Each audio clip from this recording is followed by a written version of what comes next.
मागे चांगला भाव होता. एक दीड महिन्यापासून फार लूटमार चालू आहे आणि व्यापारी सांगतात की भाव वरती उठाव नाही आहे आणि केळीचे झाडं मोडून राहिले पिकून, तर काहीच परवडत नाही यावा 500-600 रुपयामध्ये.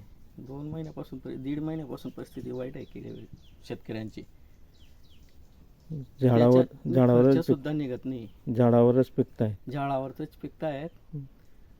त्याचा खर्च सुद्धा निघत नाही शेतकऱ्यांचे. जर जास्त दिवस राहू दिलं तर मग पूर्ण खराब होईल. पूर्ण झाड खराब होईल आणि शासनाने काहीतरी करायला पाहिजे शेतकऱ्यांच्या, आणि साहेबांनी काहीतरी विचार करायला पाहिजे बाबा की भावाबद्दल.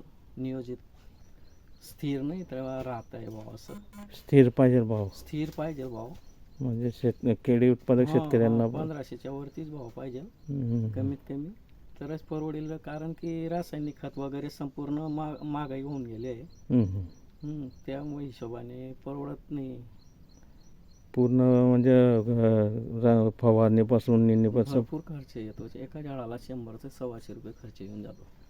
आणि ज्या वेळेस माल तयार होतो आणि काढणीचा वेळ येतो त्यावेळेस भाव नसतो. त्या नेमका भाव पडला जातो.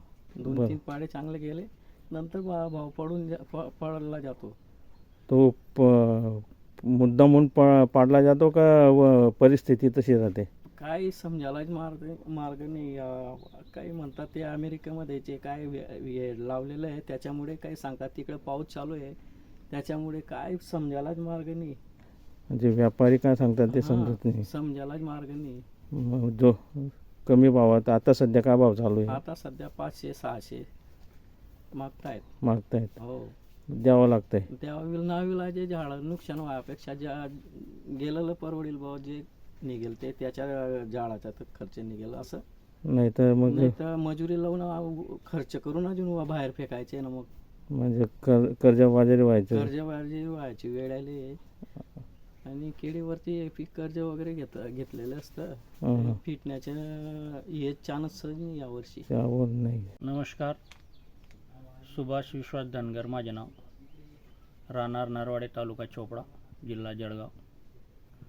माल तयार झालेला आहे, व्यापारी येत नाही. पावसामुळे खूप नुकसान होत आहे.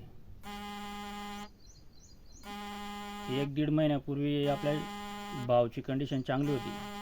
2500 ते 2600 पर्यंत माल मागत होते व्यापारी. आता खूप रिवर्स झाला, पाऊस पण झाला तिकडे. आता 400-500 रुपये मागतायत. व्यापारी पण येत नाहीत. 8 दिवसापासून फोन करतोय व्यापारींना, तरी पण येत नाही ते माल बघायला. माल पिकतोय, सडतोय, नुकसान होतोय, गुरांना खावा लागतंय.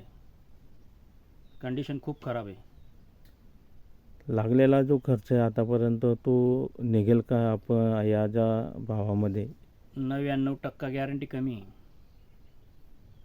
बीजवायचे पण खर्च निघणार नाही अशी गॅरंटी आहे. आणि गेल्या आठवड्यामध्ये आपल्याकडे पाऊस सतत सुरू होता. हो, खूप चालू होता, त्याच्यामुळे जास्त नुकसान झाले. शेतापर्यंत गाडी येते का काही? हो, शेतापर्यंत गाडी येते. त्याच्यासाठीच बाग लावला ना, कारण की बांधापर्यंतच गाडी यायला पाहिजे, त्याच्यासाठीच बाग लावा लागतो तो. तरी देखील व्यापारी येत नाही? नाही, व्यापारी येत नाही ना. अच्छा. आता आपल्या तालुक्यामध्ये मोठ्या प्रमाणावर केळी उत्पादक केली जाते. हो, आणि जो भाव पाहिजे तो भाव मिळत नाही. म्हणजे जो केळी उत्पादक शेतकरी हा पुढे विचार करेल, लावायच्या का नाही लावायच्या बुवा. परवडत नाही, खूप खर्च आहे त्याला. आणि 1 वर्ष शेत अटकतं त्याच्यामध्ये. हे 4-4 महिन्याच्या पिकामध्ये कसं काही काही निघून जातं शेतकऱ्याला, 2-2, 3-3 महिन्याच्या पिकामध्ये. हे 12 महिना शेत अटकतंय ना, काहीच परवडत नाही मग ते. आणि खर्च जबरदस्त आहे. बीजवाय खूप खर्च आहे, मटेरियलचा खर्च आहे, शेतकरीच्या मालाला भाव नाही.